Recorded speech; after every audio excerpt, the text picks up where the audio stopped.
Então, vamos reforçar aqui o nosso aprendizado, o nosso estudo sobre as propriedades transcendentais do ser. Em primeiro lugar, quem de vocês aí poderia resumir para nós o que é uma propriedade transcendental do ser, ou do ente, né?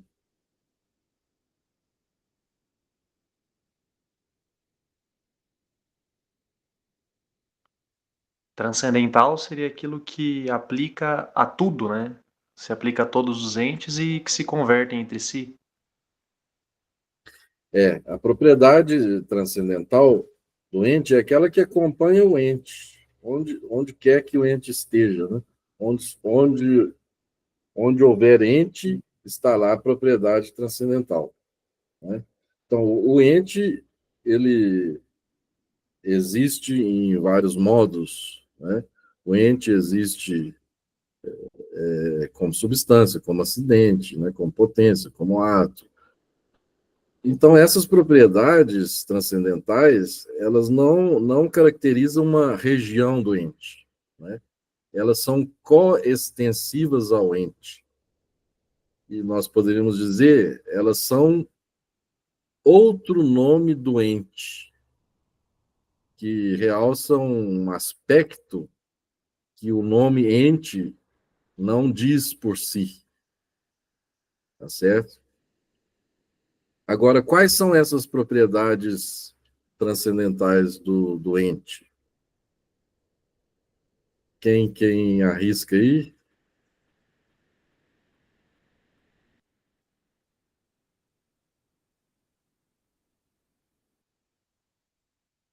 Vamos ver se eu lembro. Uno, verdadeiro, bom, algo, belo, e eu Exato, esqueci o outro. exato. Essas aí são propriedades transcendentais. Alguns discutem a respeito do belo, mas eu considero como uma propriedade transcendental. Então, ente, por que nós dizemos ente? Isso aqui é importante também. O ente ressalta um aspecto, né, desta realidade que nós chamamos ente. Assim como o uno ressalta um outro aspecto, né? O bom ressalta um outro aspecto, né? O res, ou seja, coisa, ressalta um outro aspecto. O aliud, algo, ressalta um outro aspecto, né? O verum, né, o verdadeiro, ressalta um outro aspecto. Agora, que aspecto que a palavra ser, ou o conceito ser, o nome ser, ressalta?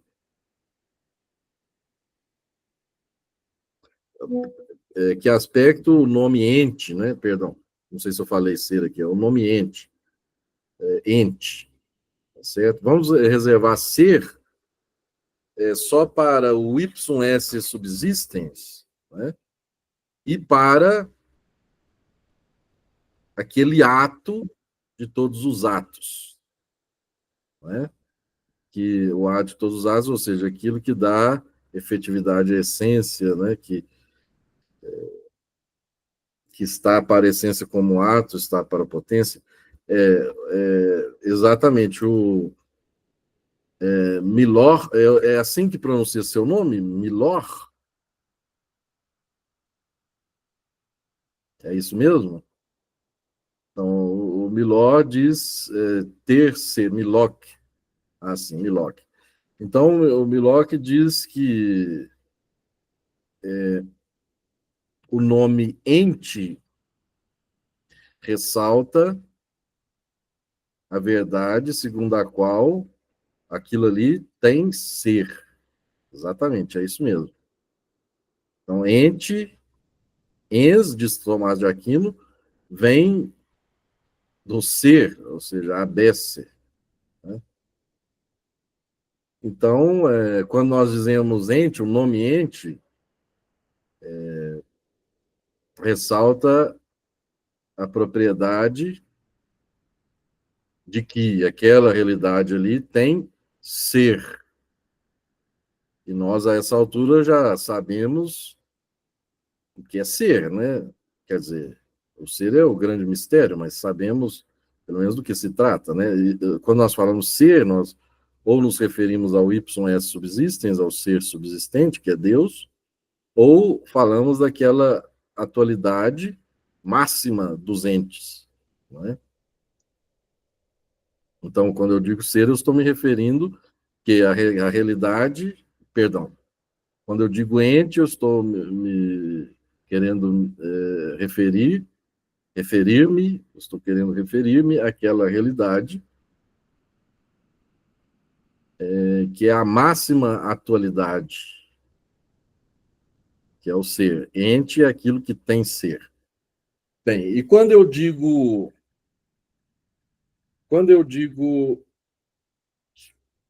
coisa, res em latim,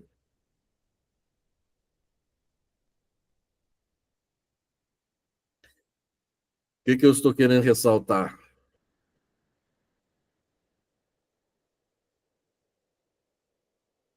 Aquilo que é. Essência. Quando eu digo res, coisa, eu estou querendo ressaltar que aquilo tem essência, tem uma quididade, né? É uma coisa, né? Tem uma quididade. É uma árvore, é o rio, a pedra, o urso, né? Tá certo? E quando eu digo unum em latim, eu estou querendo ressaltar o quê? A individualidade do ente? Eu estou querendo dizer que ele é não dividido, indiviso, ou seja, é um todo em si, tá certo? Quer dizer, veja bem, um urso, né? Você vai me dizer assim, mas um urso tem parte, pode ser dividido. Bem, enquanto o urso, o, o urso como tal é uma coisa una, ainda que contenha partes. As partes estão todas em função do urso. Nesse sentido, ele é uno, ainda que contenha partes, né? Tá certo?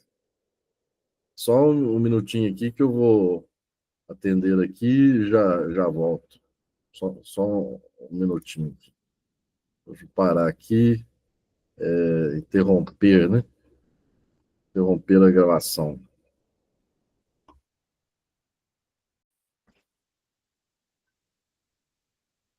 Bem, então, quando eu digo uno, né, propriedade transcendental uno, eu estou dizendo que eu estou realçando o aspecto do ente, né? O aspecto de que ele é um não dividido, ele é um todo, é um uno, é um indivíduo. O urso tem muitas partes, o urso é um ente, ele tem muitas partes, vocês vão dizer. Sim, mas as partes todas estão em função do urso, estão em função, então, da unidade. Então, o que se apresenta ali, ao fim e ao cabo, é a unidade, né? E é só pela unidade que eu posso dizer urso. Eu não posso dizer urso pela perna ou pela boca, né? Tá certo? Eu posso dizer urso pelo urso uno, não dividido, certo? Agora, é claro que quanto mais o ente é elevado, ocupa um lugar mais elevado na escala dos entes, né? Tanto mais ele será uno. Por exemplo, o anjo é mais uno do que o urso. O homem é mais uno do que o urso. O anjo é mais uno do que o homem. E Deus é uno por excelência, né? O Milok está dizendo todas as partes se comunicam com todos. Sim, todas as partes ali constituem um todo, né? E quando eu digo algo é outra propriedade transcendental do ente. Quando eu digo algo, eu estou realçando o quê? Aí sim a individualidade do ente, né? É um e não. A distinção, sim, exatamente. São Tomás vai dizer que há algo, né, que em latim se diz aliquid, vem de quase aliud quid, ou seja, é como que um outro quid, né, uma outra essência, é uma essência distinta, né? Então é a individualidade, né? A individualidade, assim, em termos, né? Porque não se trata do indivíduo aqui, nós estamos falando de essência em geral, né? Mas a essência tem a sua distinção, né? Aquilo pela qual ela é distinta de todo outro, né? Aquilo, o ente, né? Aquilo pelo qual ela é distinto de todo outro. Então, o algo indica a oposição aos outros. E ao indicar a oposição aos outros, indica a distinção do ente. Tá certo?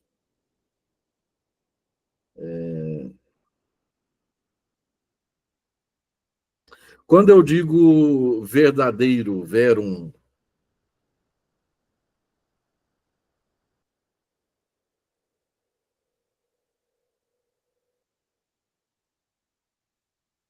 o que eu estou realçando? A propriedade transcendental do ente.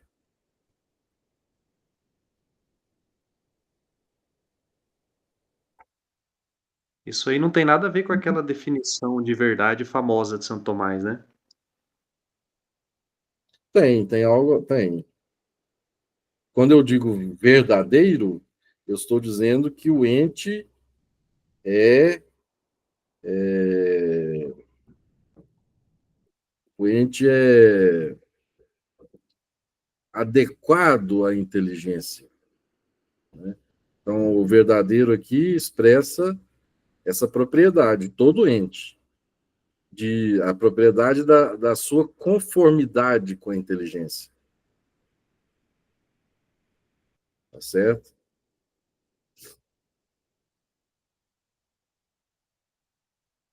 Ou seja, todo ente é inteligível. Todo ente é inteligível.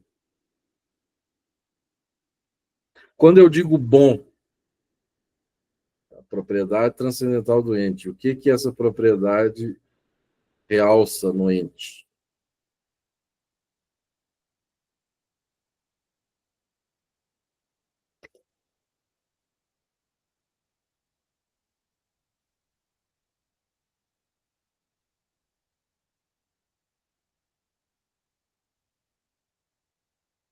Então, a propriedade bonum, realça a apetibilidade.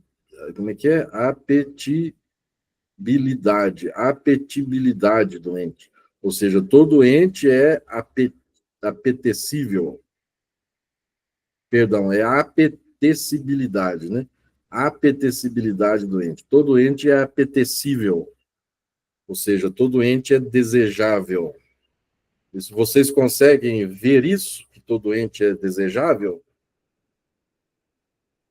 aqui a gente está falando no nível metafísico, que é verdadeiro no seu nível. É melhor ser do que não ser. De forma absoluta. Isso, eu não estou. Aqui eu não, vocês não podem confundir essa apetecibilidade do ente com questão de um gosto particular. Por exemplo, eu não gosto de barata, eu não gosto disso, não gosto daquilo. Não é isso, tá certo? É olhar o ente do ponto de vista absoluto desconsiderando meus gostos particulares, tá certo? Mas do ponto de vista inteligível, né? E ver que é melhor ser do que não ser. Por mínimo que o ente seja, ele é infinitamente superior ao nada. Então, todo ente é apetecível, certo?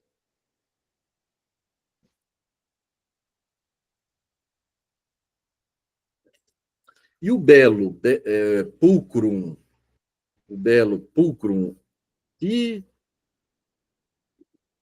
que é uma propriedade, né? Mas o que ela realça no ser?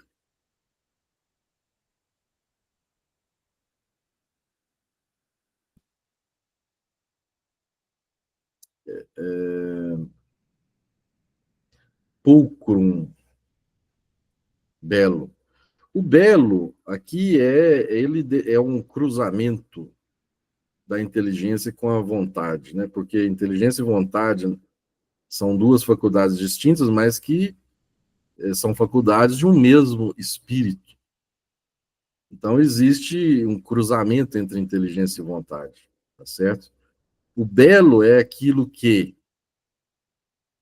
inteligido é agradável, ou seja, é desejável, é apetecível, tá certo?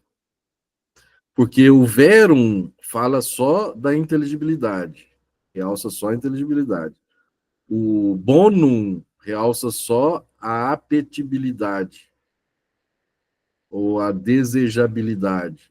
Agora, o pulcrum, que é o belo, ele realça um cruzamento entre inteligibilidade, porque o belo é aquilo que é inteligido, agrada, é desejável. Então, entre inteligibilidade e vontade, né? E desejabilidade. Né? O verum, conformidade com a inteligência. O bonum diz respeito à vontade, que é desejável pela vontade. E o pulcrum diz respeito à inteligibilidade e à desejabilidade juntas, tá certo? O Eduardo está dizendo que o padre Sertilange usa essa palavra mesmo desejável. É desejável para falar do bonum, né, do bom. Então, vejam, o ente o ente é coisa, é uno, é algo, é verdadeiro, é bom e é belo.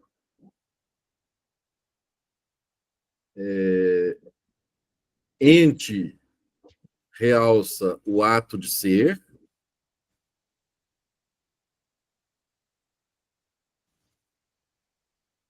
res, coisa, realça a essência, uno realça a indivisibilidade, algo realça a distinção de outros,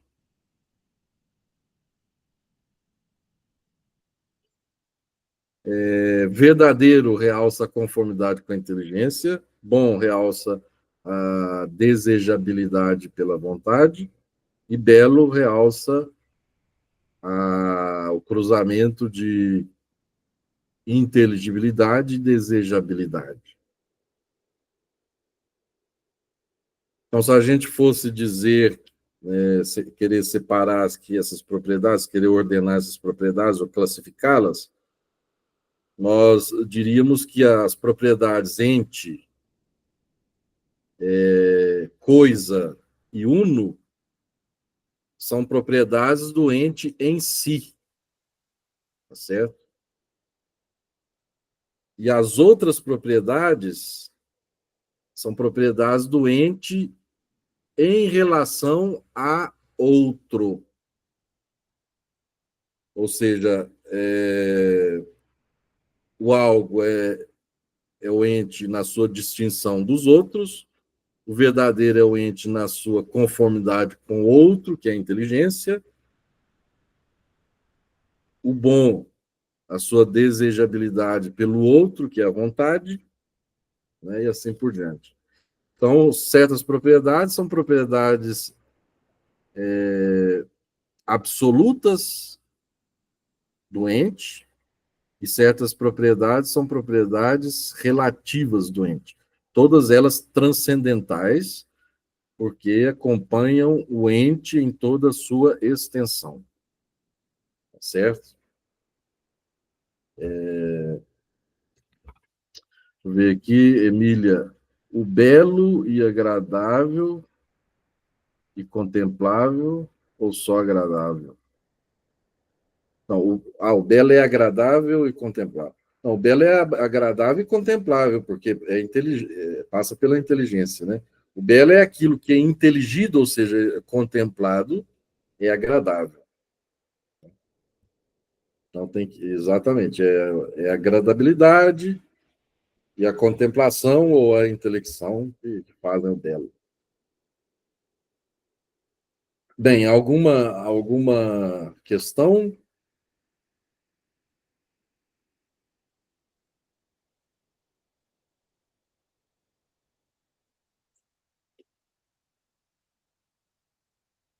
Alguma dúvida?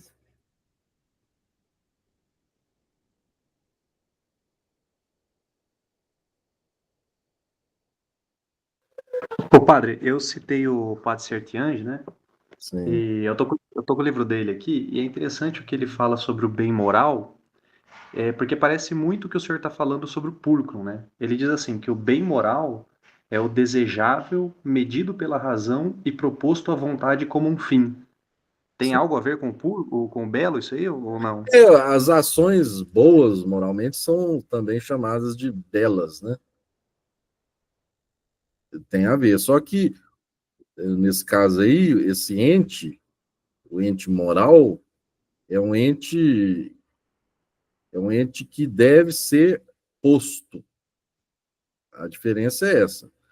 E se ele deve ser posto por uma criatura racional, ele tem que ser posto com a devida medida, né? Então, essa medida é feita pela razão, pela prudência, né? E, e a ação boa, então, medida pela prudência, pela razão, é uma ação bela, ao mesmo tempo bela, né? Então, nesse sentido, tem ligação aqui com o que nós estamos dizendo. Só que a diferença é essa: o ente moral é um ente que não existe ainda e que deve ser posto. Ou que, se existe, é um ente que não existia pela natureza e que foi posto, no caso, pela criatura racional.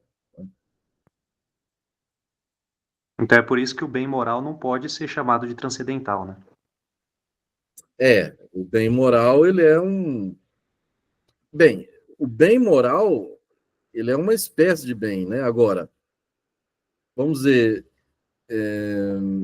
na medida em que é ente, na medida em que é ente, entra no discurso que nós estamos dizendo aqui dos transcendentais. Quer dizer, os transcendentais vale também para o bem moral, mas de forma analógica, né?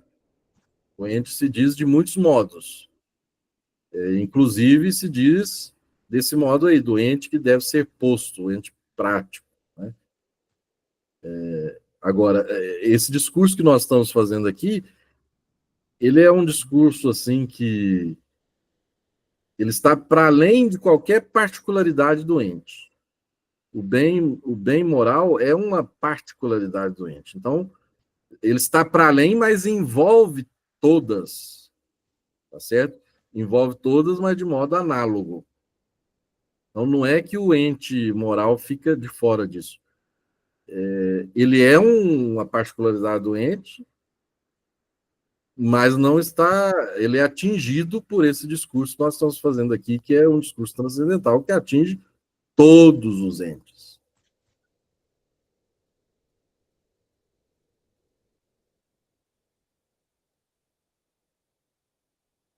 Não sei se ficou claro. Ficou claro sim, obrigado.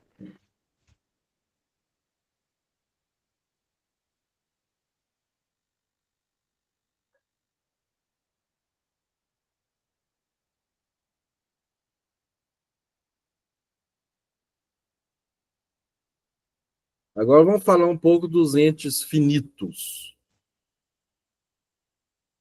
Os entes são finitos, né? Nós vamos ver que só o ser é infinito.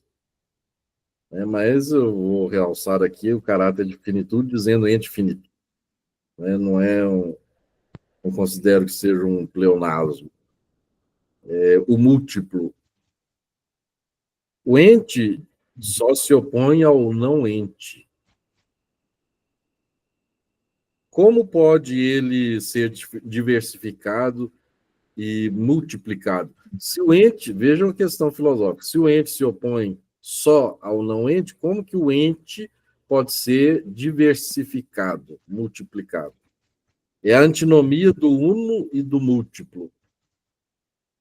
Não cedamos à tentação das respostas extremas, unilaterais, que consistem em negar quer a unidade do ente, quer a realidade do múltiplo. Diante dessa questão aqui, Parmênides foi levado a dizer que o múltiplo era aparência. Ele ficou com a unidade do ente, em detrimento da multiplicidade. Um e o outro impõem-se. Tudo é ente, sem exceção possível, mas nosso universo é manifestamente formado por múltiplos entes. Eu não sou os outros homens, e menos ainda os animais, as plantas, as pedras, os astros. O nosso mundo é um mundo de entes finitos, isto é, de entes que se opõem a outros entes, que possuem o ser nos limites da sua natureza ou essência. Como é possível um ente finito? Se ele fosse simples, seria ser, sem mais. Identificar-se-ia com a perfeição do ser e não teria em si qualquer princípio de limitação e de diversidade. Por ser finito, tem de ser composto. Então, por ser finito, isso aqui é importante, por ser finito, tem de ser composto. É preciso que nele um princípio de perfeição esteja ligado a um princípio de limitação. De modo que, pelo seu princípio de perfeição, o ente finito participa da perfeição do ser, e que, pelo seu princípio de limitação, pertence ao mundo do finito. Chamamos esse, em latim, esse, ou seja, ser, chamamos esse ao princípio de perfeição, pois ser é verdadeiramente a perfeição das perfeições. São Tomás diz, é perfectio perfectionum, a perfeição por excelência. Todas as outras perfeições só podem ser modalidades do ser, quer equivalentes ao ser, as propriedades transcendentais, quer formas particulares, como as essências ou naturezas. E chamamos essência ao princípio de limitação, pois a essência de um ser, de um ente, é aquilo que ele tem como próprio e que o distingue dos outros. Então, alargando as noções aristotélicas de ato e de potência, pode também exprimir-se a composição do ente finito em termos de ato e potência, visto que o ato e a potência se opõem como perfeito e imperfeito. Dir-se-á, pois, que o esse é o ato primeiro do ente finito, e a essência, a potência correspondente. Poder-se-á dizer também que o esse é o ato dos atos, actus actum, ou ato por excelência, pois as essências ou formas particulares do ente, que são perfeições, né, as essências ou formas particulares do ser, que são perfeições ou atos na sua ordem, não são senão potências ou princípios de limitação se confrontados com a perfeição do ser. Este estatuto ontológico do ente finito fornece um princípio primeiro de solução à antinomia do uno e do múltiplo. Graças a seu esse, o ente finito tem afinidade com todos os entes. Graças à sua essência, é constituído como finito, possui a sua natureza individual que o distingue de qualquer outro. A antinomia é, contudo, resolvida em favor do múltiplo. À luz dessa doutrina, o mundo é formado por uma multidão de entes finitos, unificados somente pela sua similitude, a sua participação comum na perfeição do ser. Simpliciter diversa, secundum quid unum. Será preciso, posteriormente, perguntar-se se essa solução da antinomia é plenamente satisfatória. Bem, aqui então um primeiro princípio para a solução da antinomia do uno e do múltiplo. Se o ente se opõe só ao não ente, que não existe, por que que o ente é diversificado? Né? O ente é diversificado porque ele é composto. Ele é composto de um princípio de perfeição, que é o ser, e um princípio de limitação, que é a essência. E como são diversos os princípios de limitação, ou seja, existem limitações diversificadas, então os entes são diversificados. Pelo ser, nós teríamos uma única realidade, né? Uma única realidade simples, o que se dá só em Deus, que é o ser pleno. Né? Agora, como o ente não é ser pleno, ele é limitado por um princípio de limitação que nós chamamos de essência, né? E como existem várias essências ou vários tipos de limitação, nós temos a multiplicidade do ente, né? Sim, o Eduardo quer falar? Padre, eu não sei se eu entendi legal, mas quem nega a multiplicidade usa como argumento que se os entes fossem múltiplos, a perfeição que falta em um se equivaleria ao não ente, né? Nesse caso, seria isso? Se tem a perfeição em um ente, mas não tem no outro, então seria equivalente ao não ente, né? Ou não tem nada a ver? Eu não entendi bem a sua questão. Passa a questão de novo, por favor. Existe uma perfeição em um ente e não existe em outro. Nesse ente que não existe a perfeição, é, no caso, o fato de não existir essa perfeição se equivaleria ao não ente, uma falta de ente nesse caso? É que eu não Sim, entendi muito bem. Esse é o argumento, então, que eles usam. não. É o Quem, seguinte, vamos lá. quem nega a multiplicidade, eu estou querendo dizer. Qual que é o argumento que eles usam? Que nega, por que negar a multiplicidade? Vamos É, ver, vamos esclarecer. porque tem quem negue, né? Como diz o texto aí, tem Sim. quem nega a multiplicidade do ente. Sim. Qual que é o argumento que eles usam? Isso aí que eu não Não, o entendi. que nega a multiplicidade do ente é porque ele não reconhece o princípio de limitação. Ele vê o ente só pelo lado do ser, o princípio de ilimitação. Agora, se não há nenhum princípio de limitação, tudo seria uma coisa só. Tudo seria Deus. Né? Só Deus existiria. Né? Só o ser existiria. Agora, por que existe a multiplicidade? Porque existe um princípio de limitação, que não é o ser. O ser de si é ilimitado. O que limita o ser? O que limita o ser é a essência. Né? Porque existem várias essências, existem vários entes. Não pode. O ser só existe um mesmo, tá certo, que é Deus. O ser, ele se realiza só em Deus. Agora, no ente, ele está limitado. No ente, o ser está limitado. E como o ser pode ser limitado de diversas maneiras, porque a sua perfeição é ilimitada, então ele pode ser limitado de diversas maneiras. Então, existem vários, inúmeros, infinitos, indefinidos entes, né? Tudo bem, mas o que acontece então com aquilo que nós estamos vendo? Eu estou tentando me colocar no lugar aqui de quem nega a Sim, multiplicidade.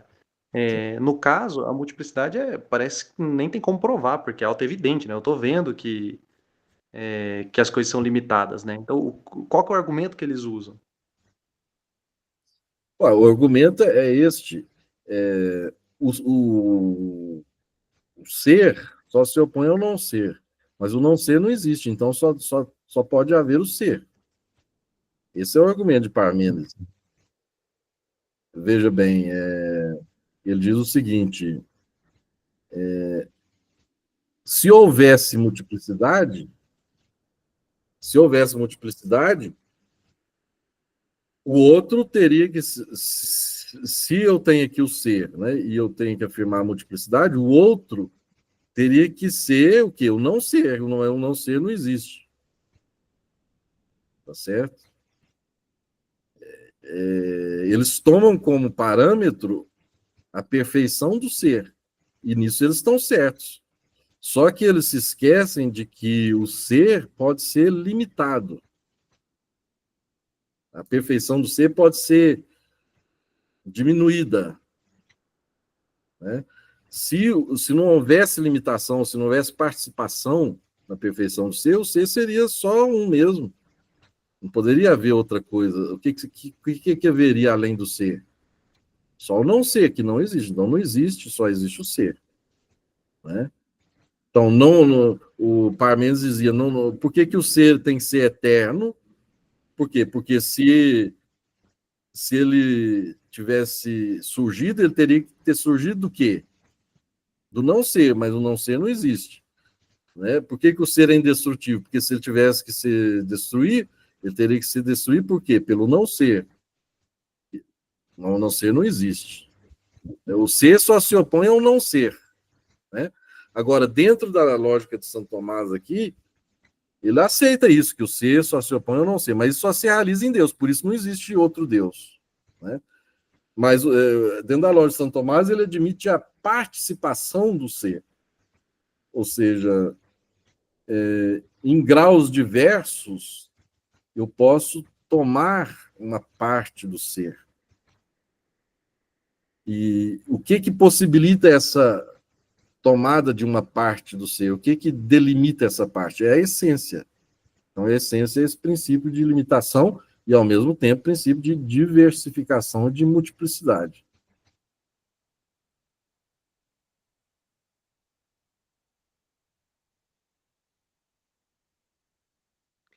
Não, perfeito. Eu entendi essa questão aí do não ser, eu realmente tinha entendido errado. Uhum. Mas ainda, vamos colocar Parmênides, né?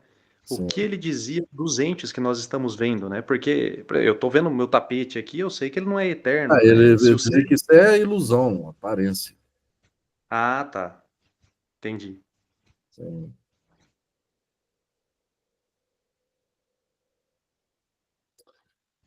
É, mais alguém?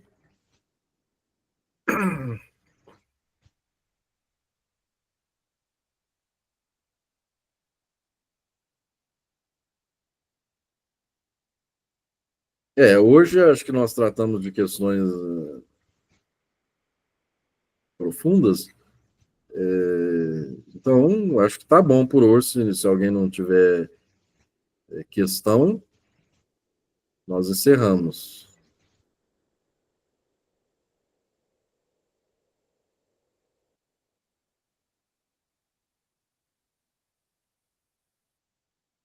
Tá ok?